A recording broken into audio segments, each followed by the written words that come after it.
서유기.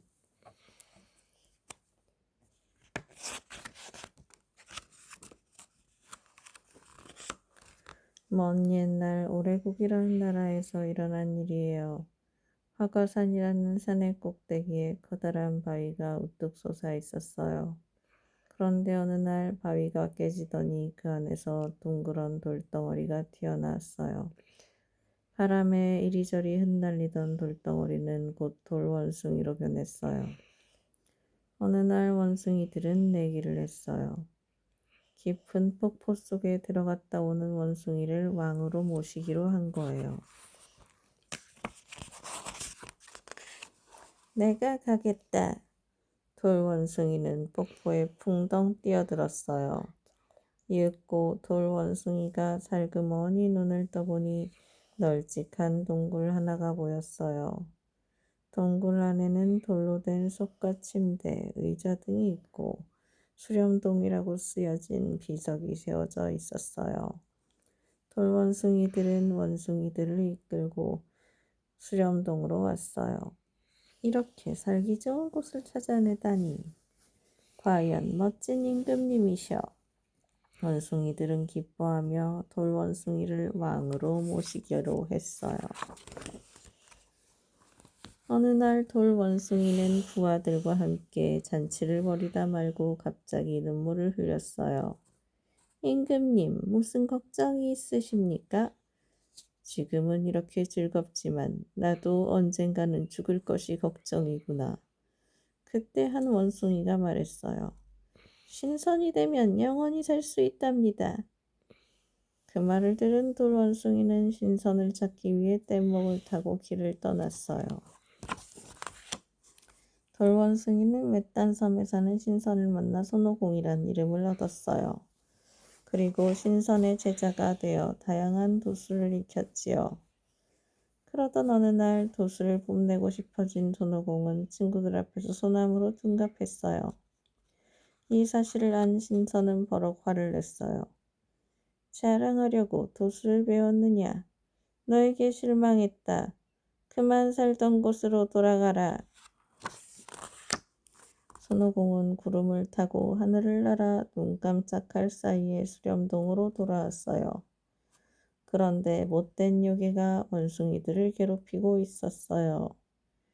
요괴야, 손오공이 혼내주마. 손오공은 자기 몸에 털을 뽑더니 훅 하고 불었어요. 털 뭉치는 신기하게도 수많은 원숭이로 변해 단번에 요괴를 무찔렀지요. 원숭이 마을을 지키려면 강한 무기가 필요해. 손오공은 바닷속 용궁을 찾아갔어요. 용궁에 있는 신기한 무기를 얻으러 왔습니다. 용왕은 손오공의 힘이 대단한 것을 알고 할 수 없이 용궁의 보물인 여의봉을 내주었어요. 여의봉은 귀 속에 들어갈 만큼 작아지기도 태산만큼 커지기도 하는 신비한 막대기였지요. 여의봉을 얻고 거만해진 손오공은 마음껏 행패를 부리고 다녔어요. 마침내 하늘의 옥황상제도 손오공의 이야기를 듣게 됐어요. 옥황상제는 꾀를 내어 손오공을 불러들였어요. 너에게 필마원이라는 벼슬을 내리마. 하늘나라의 말 1000마리를 돌보는 일이다. 손오공은 기뻐하며 말을 돌보았어요. 어느 날 손오공은 벼슬아치들과 어울려 술을 마시다 물었어요. 필마원은 얼마나 높은 벼슬이지? 벼슬은 무슨 벼슬? 말 그대로 마구간직이지요. 뭐라고? 나를 골탕 먹였구나. 화가 난 손오공은 술상을 발로 차 엎어버렸어요. 그 말을 들은 옥황상제는 장수를 불러 명령했어요. 건방진 손오공을 혼내주어라. 장수는 하늘나라 군대를 이끌고 손오공에게 덤벼들었지만 손오공의 도수를 당해낼 수가 없었어요. 그 순간 하늘에서 강철로 된 고리가 떨어졌어요. 아야! 손오공은 고리에 머리를 맞고 쓰러졌어요. 싸움을 지켜보던 어느 신선이 화가 나서 고리를 집어던진 거예요. 손오공은 장수에게 잡혀 하늘나라로 끌려갔어요. 하늘나라를 시끄럽게 한 것이 바로 너구나. 그때 잡혀온 손오공 앞에 부처님이 나타났어요. 손오공아, 나와 내기를 하자. 네가 내 손바닥을 벗어날 수 있다면 하늘나라를 네게 주마. 하지만 네가 지면 벌을 내리겠다. 좋습니다. 손오공은 세상 끝을 향해 구름을 몰았어요.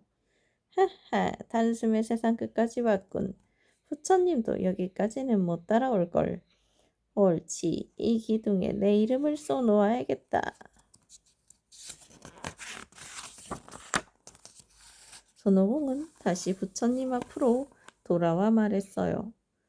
세상 끝에 세상 끝에 가서 제 이름을 적어두고 왔습니다. 부처님은 웃으면서 손오공에게 오른팔을 내보였어요. 네가 말한 세상 끝이 이곳이냐?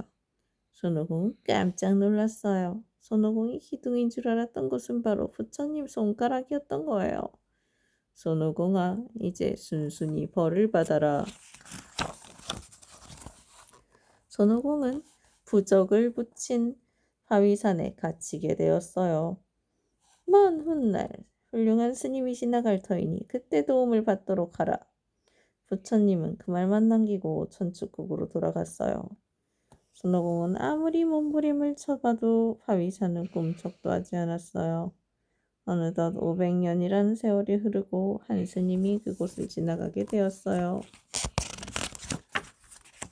스님, 저를 구해주시면 스님의 제자가 되겠습니다. 제발 도와주십시오. 손오공을 불쌍히 여긴 스님이 부적을 떼어주는 순간 바위가 깨지더니 손오공이 풀려났어요.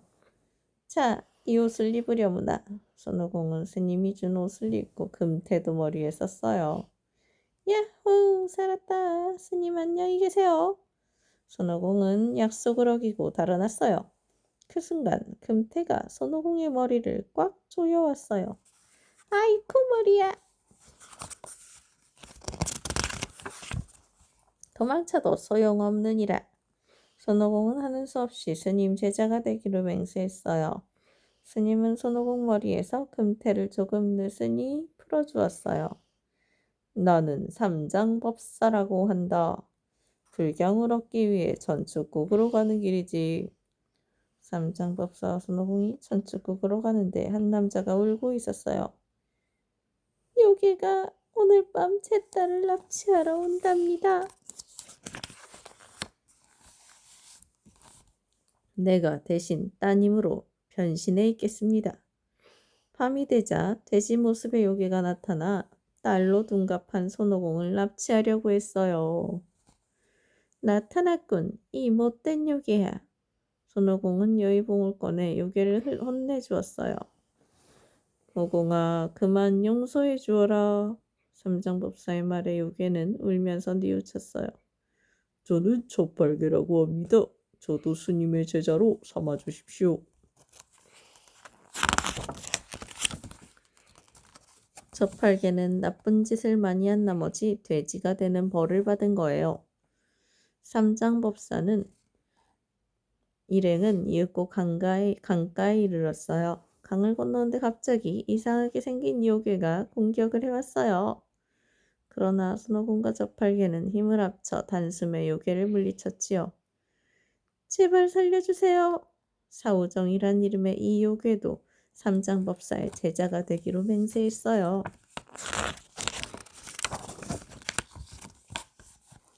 모두 함께 천축국을 향해 걸었어요. 그런데 한 할아버지가 길가에 쓰러져 있는 거예요. 손오공이 할아버지를 등에 업자 할아버지는 이상한 주문을 외우기 시작했어요. 그러자 커다란 산이 손오공 머리 위에 떨어져 손오공을 짓누르는 게 아니겠어요? 할아버지는 요괴로 변해 나머지 일행을 납치해 갔어요. 부처님, 제발 도와주세요. 손오공이 힘껏 외치는 순간 집지만한 산이 와르르 무너져 내렸어요. 손오공은 재빨리 요괴의 소굴로 쳐들어갔어요. 여기까지 오다니 겁도 없군. 네 놈이 손오공이냐? 그러자 손오공은 힘차게 대답했어요. 그래, 바로 나다. 대답이 끝나자마자 손오공은 요괴가 들고 있던 호리병 안으로 쏙 빨려 들어갔어요.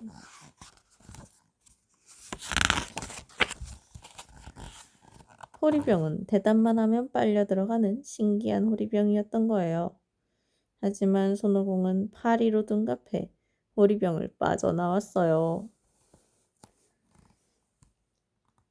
그리고 호리병을 빼앗아 들고 큰 소리로 말했어요. 이봐 요괴들! 왜? 결국 요괴들도 대답을 해서 호리병에 갇히는 신세가 되었어요. 요괴에게 풀려난 삼장법사 일행은 다시 천축국을 향해 갔어요. 가는 길에 요괴의 습격을 몇 번이나 받았지만 서로 힘을 합쳐 이겨냈어요. 어느덧 일행은 불이 활활 타오르는 산 앞에 다다랐어요. 이 산을 넘어야만 천축국으로 갈 수 있는데 모두들 어쩔 줄 몰라 하는데 마을 사람들이 이 방법을 알려줬어요. 파초동에 사는 쇠부채 공주의 파초선이 있으면 불을 끌 수 있습니다. 손오공은 얼른 쇠부채 공주를 찾아갔어요. 하지만 쇠부채 공주는 벌컥 화를 냈어요. 너 따위에게 파초선을 빌려줄 수 없다. 쇠부채 공주가 파초선을 붙이자마자 손오공은 그만 땅끝까지 날아가 버렸지요. 그러자 손오공은 쇠부채 공주의 남편인 우마왕으로 둔갑해 다시 공주에게 갔어요.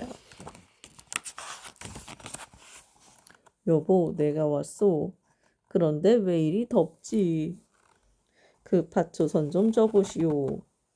아무것도 모르는 쇠부채 공주는 우마왕으로 동갑한 손오공에게 파초선을 건네주었어요. 하하, 어리석은 요괴야. 고맙다. 손오공은 공주를 약올리며 달아났지요. 집으로 돌아온 우마왕은 그동안 있었던 일을 듣고 화가 나서 손오공을 뒤쫓아갔어요.